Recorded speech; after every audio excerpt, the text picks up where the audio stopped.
वही माँ गृह लक्ष्मी बनकर कुटुंब का भरण पोषण करती है। यह ना हो तो घर सब सुने हैं, कुछ है ही नहीं घरों में, ये समझ लें आप। ऐसी माँ को हम और आप वंदन करते हैं, प्रणाम करते हैं। दूसरे शब्दों में वही सरस्वती बनकर के बच्चों को ज्ञान देती है। कहती है बेटा ये तुम्हारे पिता हैं, मैं तुम्हारी माँ हूँ, ये तुम्हारे और सब परिवारीजन हैं। संसार का जो ठीक से भान कराती है उस माँ का रूप सरस्वती का होता है।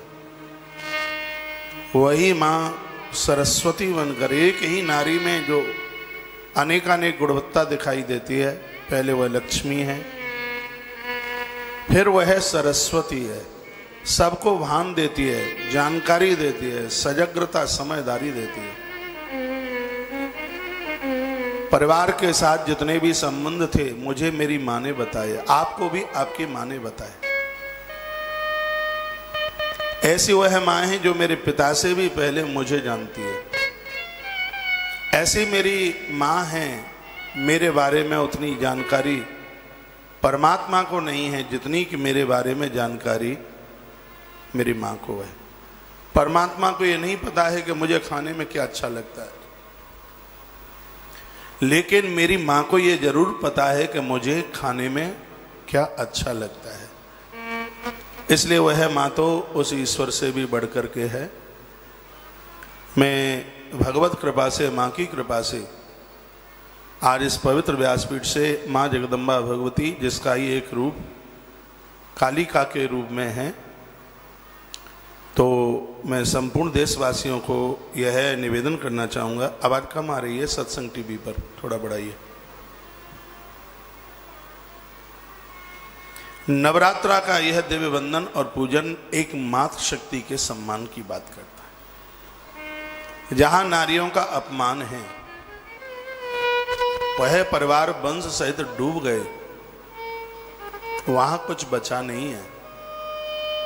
इसलिए नवरात्रा के महापर्व पर हम ये कसम उठाएं, सौगंध खाएं, संकल्प उठाएं, हम नारी का आदर करेंगे, मान करेंगे, सम्मान करेंगे। दूसरे की भी बेटी हमारी बेटी की तरह है, दूसरे की भी बहन हमारी बहन की तरह है, दूसरे की भी माँ हमारी माँ की तरह है। उसके प्रति हमारे नेत्रों में पवित्रता हो। हम ऐसी भदेश गालियां इस जीव से ना निकालें जो कि एक मातृ शक्ति को अपमानित करे। नारी का हम वंदन करें, उसको हम प्रणाम करें। ये लक्ष्मी बनकर घर को चलाती है, सरस्वती बनकर परिवार को ज्ञान देती है। और याद रखिए, जिस ग्रंथ को मैं निवेदन करने के लिए जा रहा हूं, ये वही है जो कालिका बनकर के घर की रक्षा करती है। ये लिखा है, कालिका बनकर के घर की रक्षा करती है। और धरती पर वह देवियों का जो दिव्य रूप है, जो परिवार को भूखा नहीं रहने देती, साक्षात आप नारायणी हैं। या देवी सर्वभूतेषु लक्ष्मी रूपेण संस्थिता। हम आपके चरणों में वंदन करते हैं, प्रणाम करते हैं। और यह उस परिवार के लिए बड़ा अशुभ है जिस घर में चूल्हा नहीं जलता, भगवान का भोग नहीं लगता। मेरी पूज्य माता शक्ति, आप भव्य लक्ष्मी बनिए, आप महालक्ष्मी बनिए, आप दिव्य लक्ष्मी बनिए।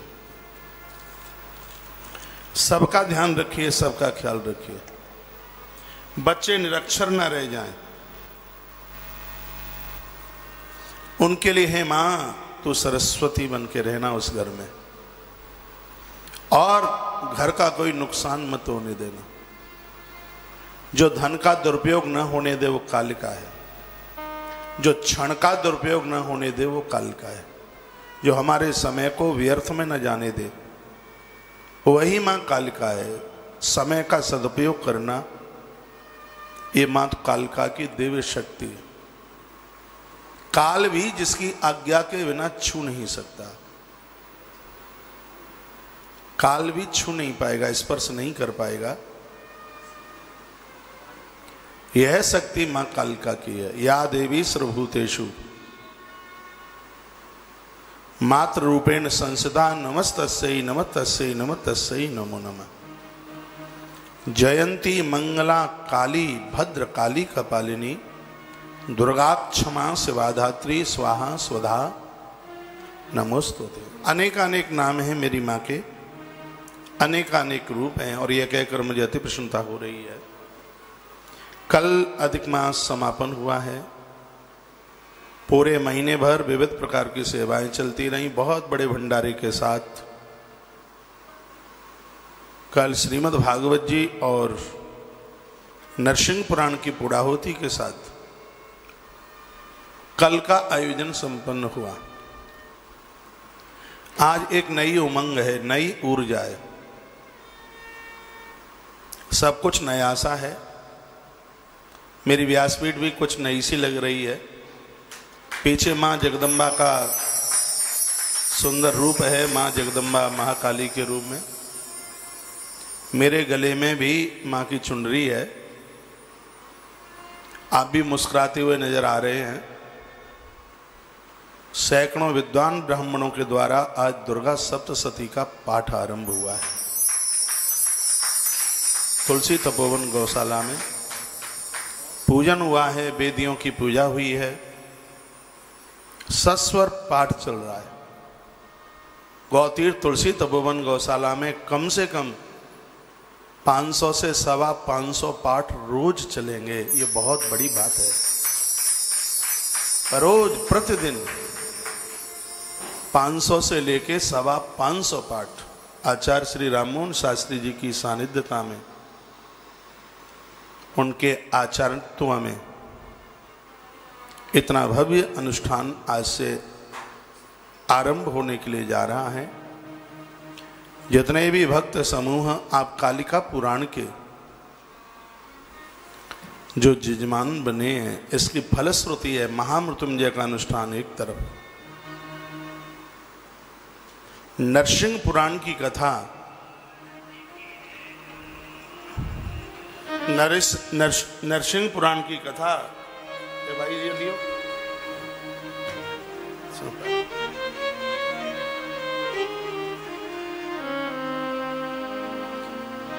आपको लंबी आयु देती है, आप ये सुन रहे थे, सुरक्षा देती है, ये आपने सुना है। लेकिन ये कालिका पुराण की तो कथा, जब तक दुनिया छोड़ने का तुम्हारा मन नहीं होगा तब तक मौत सन्मुख चल के नहीं आ सकती। ऐसा प्रभाव इस ग्रंथ का है। अतिवंदनीय है, बहुत बहुत प्रणाम करने को लायक है। माँ के चरणों में हम और आप वंदन करते हैं, प्रणाम करते हैं। माँ को प्रसन्न करने के लिए कुछ चीजें हैं जिससे माँ अति प्रसन्न होती है। माँ को प्रसन्न करने के लिए घट स्थापन आपने किया होगा, कलश स्थापना की होगी। हमने एक वीडियो भी डाली है, शायद आपने वह सुनी हो, ना सुनी हो तो जरूर सुनिएगा। माँ को अति प्रसन्न करने के लिए घट स्थापन है। माँ को बहुत प्रसन्न करने के लिए दुर्गा पाठ। दुर्गा पाठ से माँ भगवती बहुत खुश होती है, बहुत प्रसन्न होती है। माँ प्रसन्न होती है यज्ञ से, माँ प्रसन्न होती है दीपक से, और माँ प्रसन्न होती है कन्या पूजन से। तुलसी वन आश्रम ये संपूर्ण माँ भगवती की प्रसन्नता में पूर्व से ही यह काम बराबर कर रहा है। नित्य का ये दुर्गा पाठ, यज्ञ और प्रज्वलित दीपक। बड़ी सुंदर बात कही है। मैं इसी ग्रंथ से कुछ बोल रहा हूं, निवेदन कर रहा हूं, सुन लीजिए।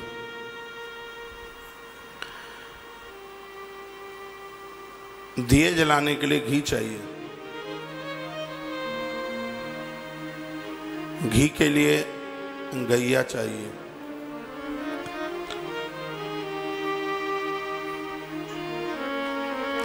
गाय को बचाने के लिए नंदी चाहिए। अब ऋषभ चाहिए। देसी नस्ल की गौवंश के लिए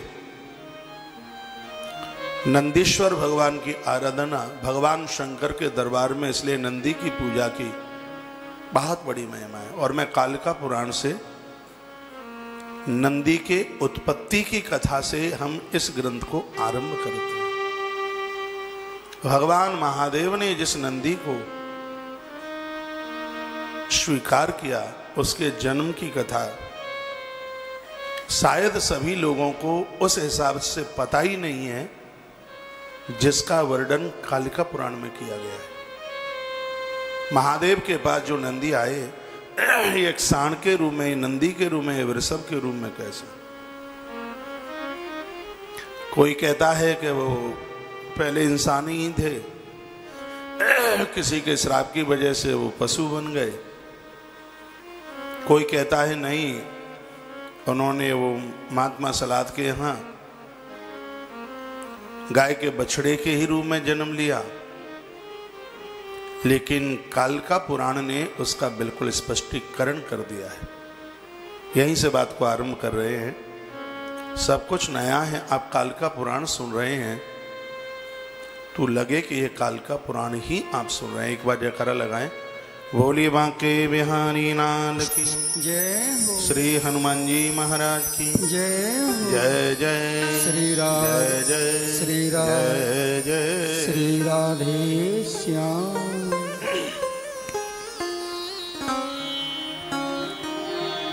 नदियों के प्रति अति श्रद्धा रखिए। बहुत उसकी विशेषता, मुझे स्वर नहीं मिलता कहीं से।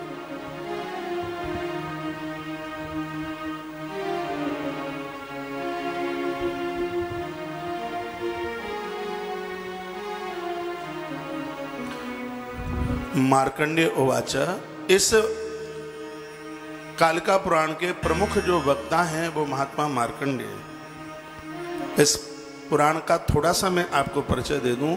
इसमें 90 अध्याय हैं। कालिका पुराण में 90 अध्याय हैं और इसमें 8,500 श्लोकों की संख्या है। अद्भुत ग्रंथ है।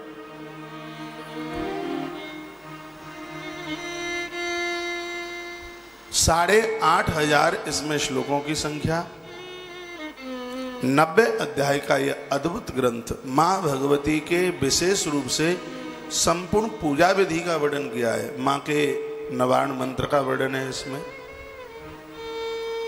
मात काली के विविध उन रूपों का वर्णन है इसमें, जिसके 10 हाथ हैं, 10 चरण हैं। 10 हाथों में मां क्या क्या लिए है, क्यों लिए है, सब वर्णन है। मां दुर्गा के यंत्रों का वर्णन है इसमें। घट स्थापन, कन्या पूजन, यानी मां के बारे में जितनी भी कोई जानकारी है वो अनभिज्ञ नहीं है। इस ग्रंथ में सब कुछ है। बहुत अध्याय नंबर 53 से लेके 90 तक तो इसमें यही पूरा का पूरा पूजा प्रकरण है। ज्योत से जलते हुए और यज्ञ की पूर्णाहुति, यज्ञ के बारे में तो इस ग्रंथ में इतना बड़ा जोर दिया है। मां भगवती जगदम्बा उस यज्ञ से कैसे प्रसन्न होती है और यज्ञ के द्वारा जीव की कैसे प्रकृति हो, यज्ञ के द्वारा उस जीव की कैसे वृद्धि होती है। यहाँ मैंने बड़ी एक सुंदर बात पढ़ी है, जिस घर में यज्ञ होता है उस घर की स्त्रियां कभी वांझ नहीं होती। ये इस ग्रंथ में लिखा है। वंश वृद्धि नहीं रुकती। यज्ञ की इतनी बड़ी महिमा है, लिखा है, ये आप सुनेंगे। तो आइए, मां को प्रसन्न करने के लिए घी चाहिए, तो इस ग्रंथ में घी की बड़ी अद्भुत महिमा है, जो कि उस घृत के बारे में हम इतना कुछ नहीं समझ पाते हैं। घृत के बिना कोई भी देव प्रसन्न नहीं होता। घृत के बिना उनका भोग नहीं लगता। घृत के बिना मंदिर की प्राण प्रतिष्ठा नहीं होती। घी के बिना, घी के बिना उस स्थान की अशुभता नहीं जाती। घी के बिना पूजा पूरी नहीं होती। घी के बिना देव आरती नहीं हो पाती। घी के बिना देवता संतुष्ट नहीं होते।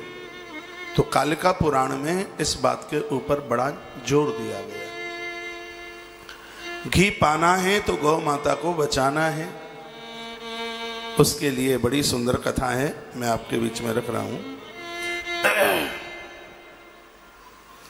बेतालस्य च संतानं षड्वन्तो मुनिसत्तमा या श्रद्धा सर्वपापे व्यतक्षणादेव हीयते। इस कथा को सुनकर संपूर्ण पाप जल करके राख हो जाता है। धरती पर गौवंश चल करके आया, इसमें भगवान महादेव ही वेताल बन करके आए। एक बार भगवती जगदम्बा का ऐसा ही श्राप लग गया था और वो कथा है, इसमें आगे आप सुनेंगे। भगवान महादेव को स्वयं बेताल बनना पड़ा और वह इस धरती पर आए, मृत्यु लोक में आए। दक्षस्य तनया चाभूत सुरभि नाम नामता। दक्ष की 60 कन्याएं थी, उनमें से एक कन्या का नाम था सुरभि।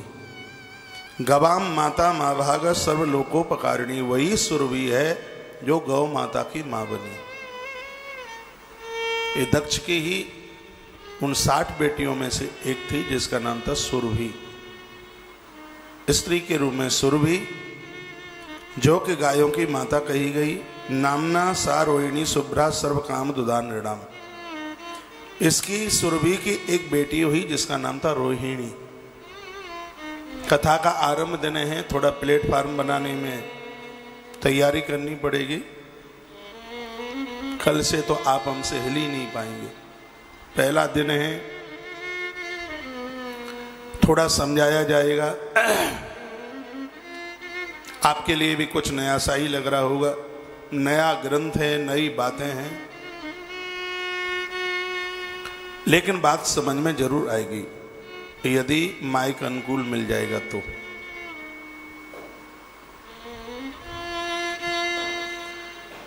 गौवंश की उत्पत्ति कालिका पुराण में वर्णित की गई। दक्ष की बेटी सुरभि, उसकी बेटी हुई रोहिणी। तो रोहिणी ने एक बछिया को जन्म दिया जिसका नाम है शुक्ल वर्ण की, वह रंग धारण करते हुई शुक्ल वर्णा, मनुष्यों की समस्त कामनाओं को पूरा करने वाली वह थी। उस रोहिणी ने भी एक बछड़ी को जन्म दिया जिसका नाम तस्याम जग्गे सुनसेफान मुने रति तपोधनात्। एक सुनसेफ नाम के महात्मा थे। उन्होंने इस रोहिणी से अपनी मंत्र शक्ति के द्वारा, इसलिए कहा गया है कि गौ माता वासना ग्रसित नहीं है, ये मंत्र शक्ति के द्वारा एक महापुरुष ने उस रोहिणी नाम की स्त्री के माध्यम से एक बछड़ी को जन्म दे दिया। कामधेनु ऋतिक ख्याता सर्वलक्षण संयोता। उसकी बछिया का नाम कामधेनु रखा, जो संपूर्ण प्रकार की कामनाओं की पूर्ति करे, इसलिए उसका नाम कामधेनु रखा। हम बड़े बड़भागी हैं। कालिका पुराण की जो बात है वह हम गौ माता से आरंभ करने को जा रहे हैं। ये मेरे पास में पुराण है, सामने ये रखा है। एक बार भैया इसका दर्शन करा दीजिएगा। एक कालिका पुराण है।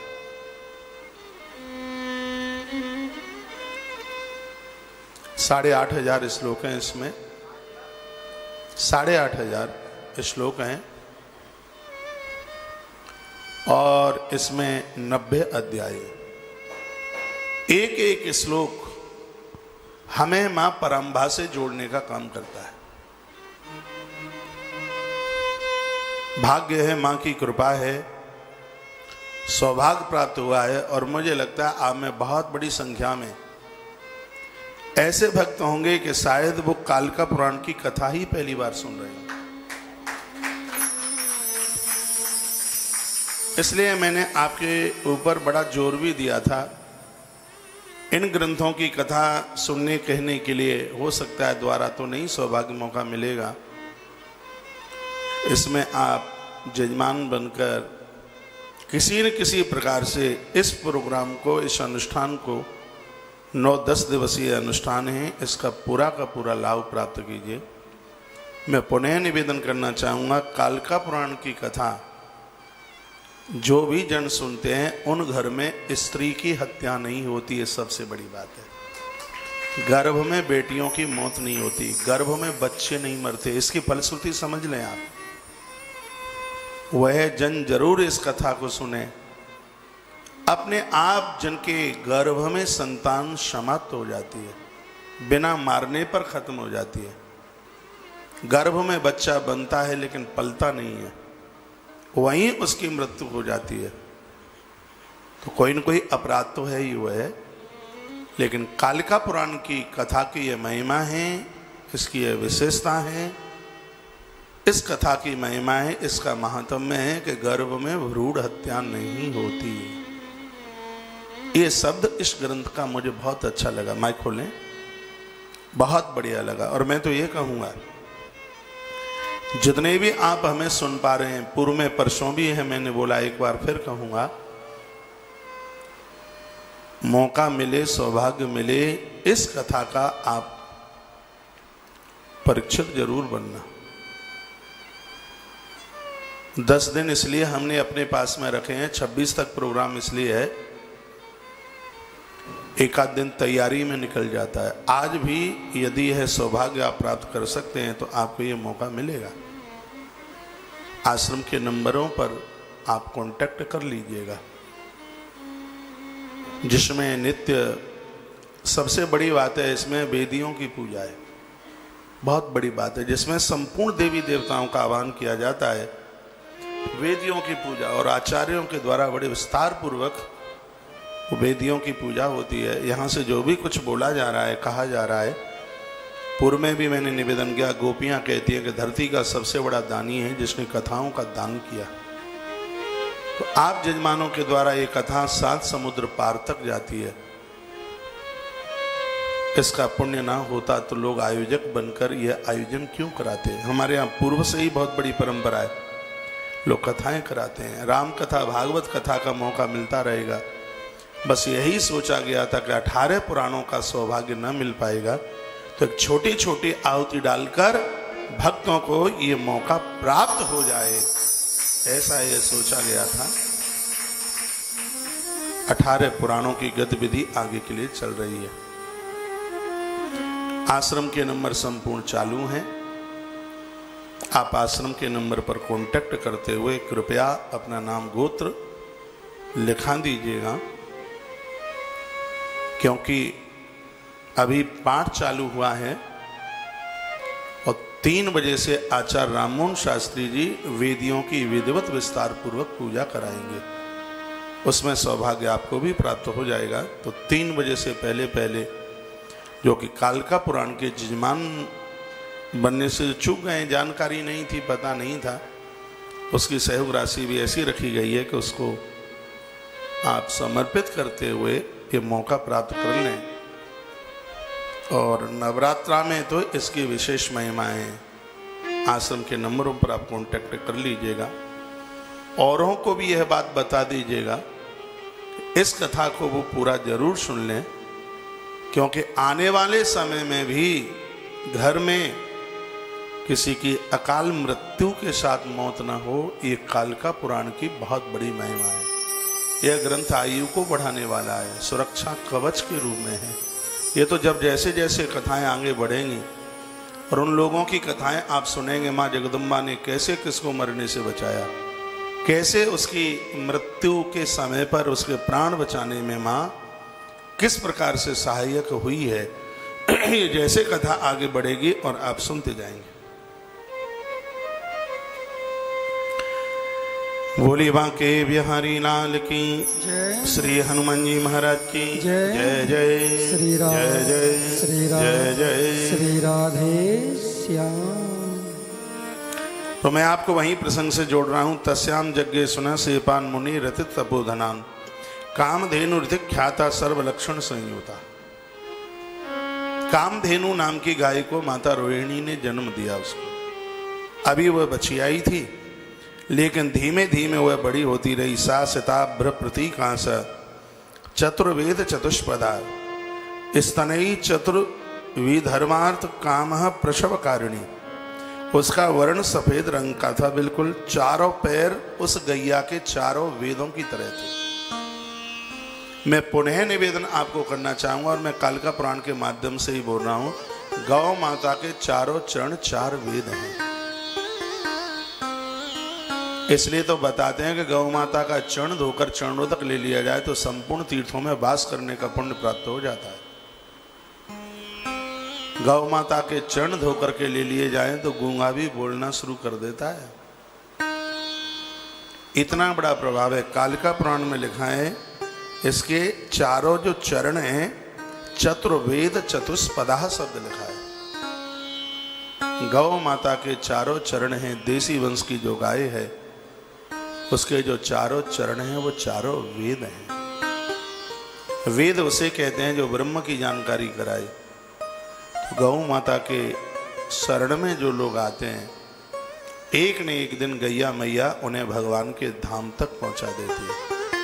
इसलिए तो हमारी संस्कृति में गौदान की इतनी बड़ी महिमा है। वैतरणी से तार देती है, पूंछ का सहारा देती है।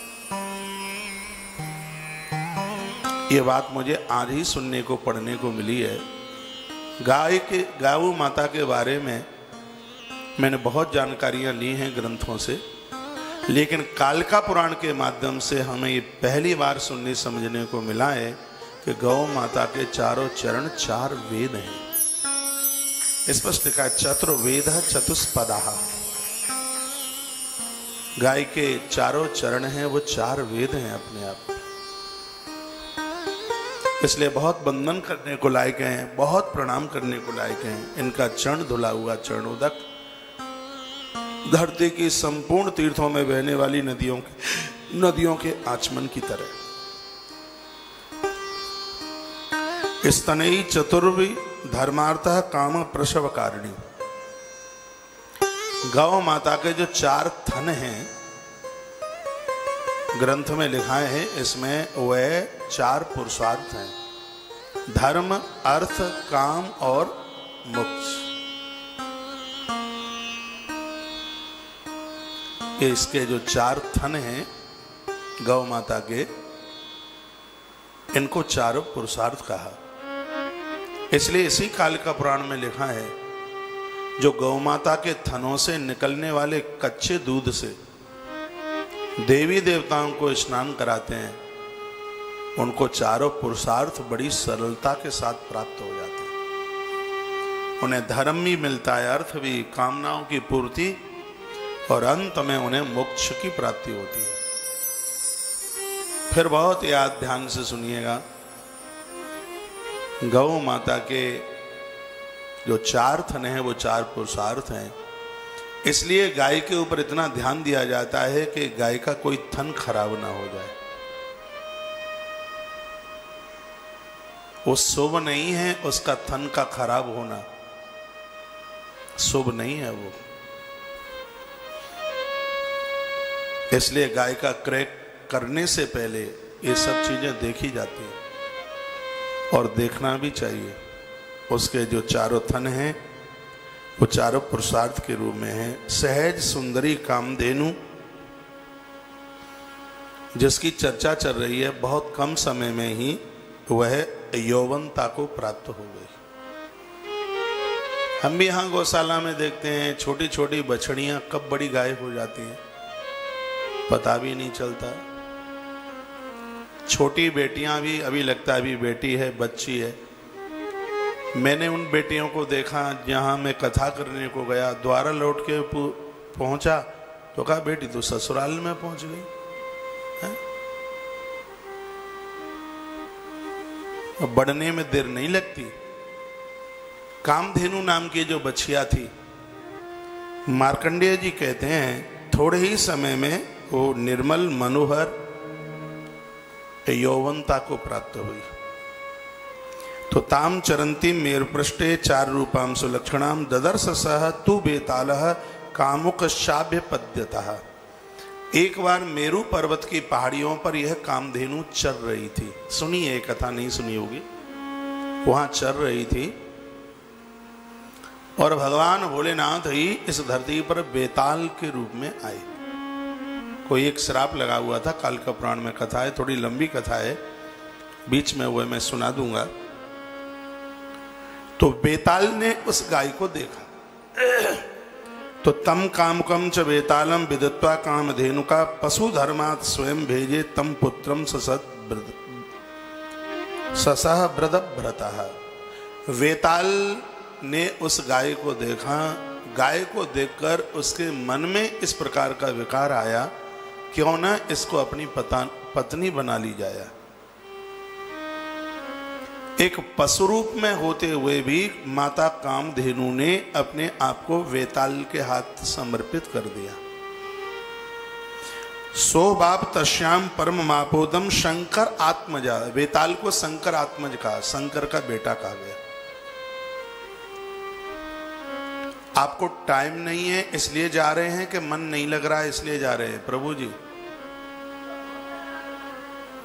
अच्छा, ऐसा तो नहीं है कि मन न लग रहा हो।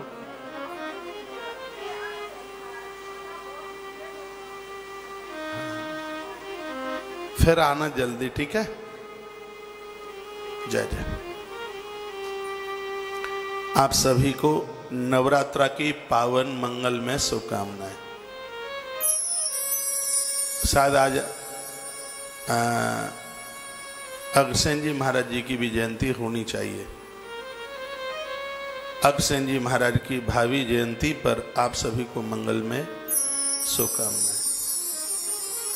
और आप सब कैसे हैं? बहुत बढ़िया, बहुत अच्छे हैं। प्रणाम स्वीकार करें।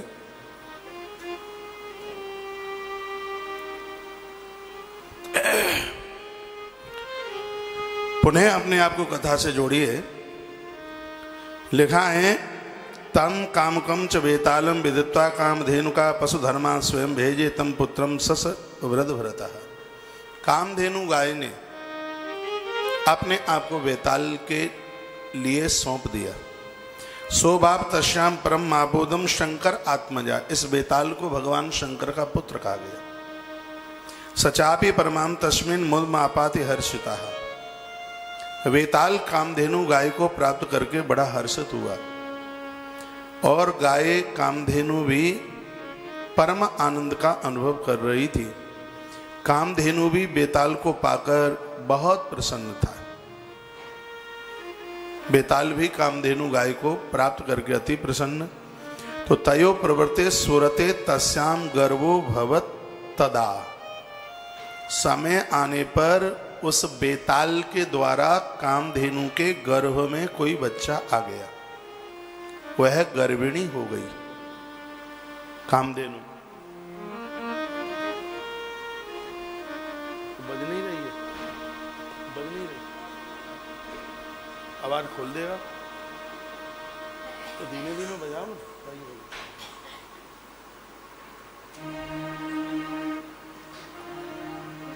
बोली बांके बिहारी लाल की, श्री हनुमान जी महाराज की जय।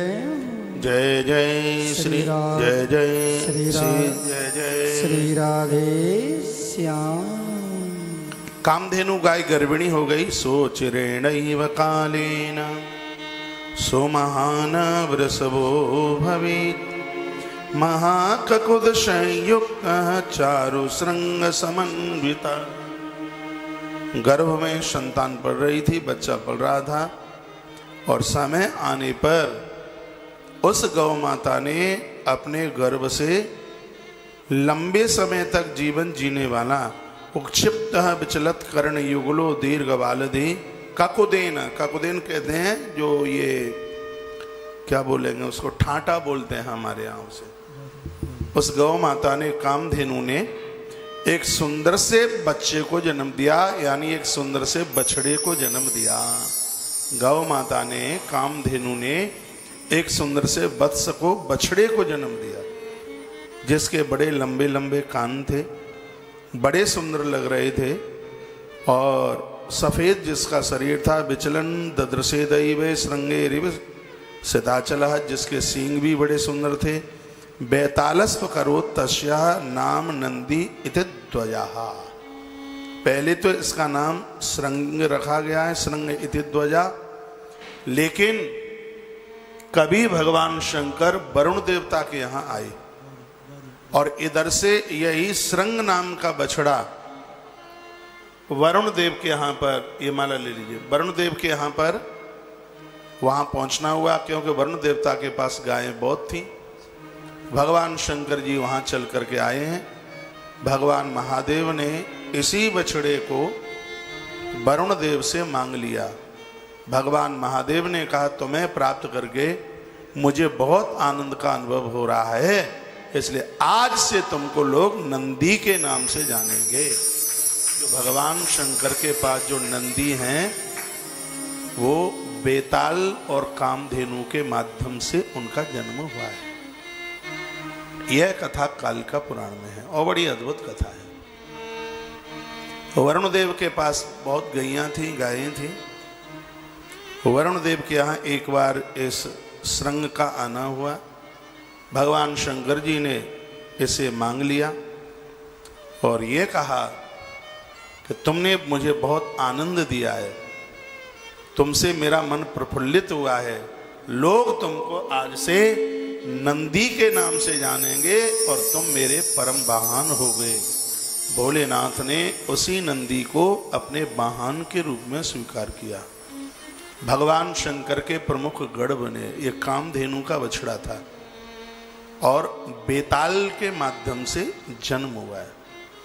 यहाँ बड़ी सुंदर देखो लिखा है, वरुणस्य ग्रही गाव सर्वलक्षण संयुता।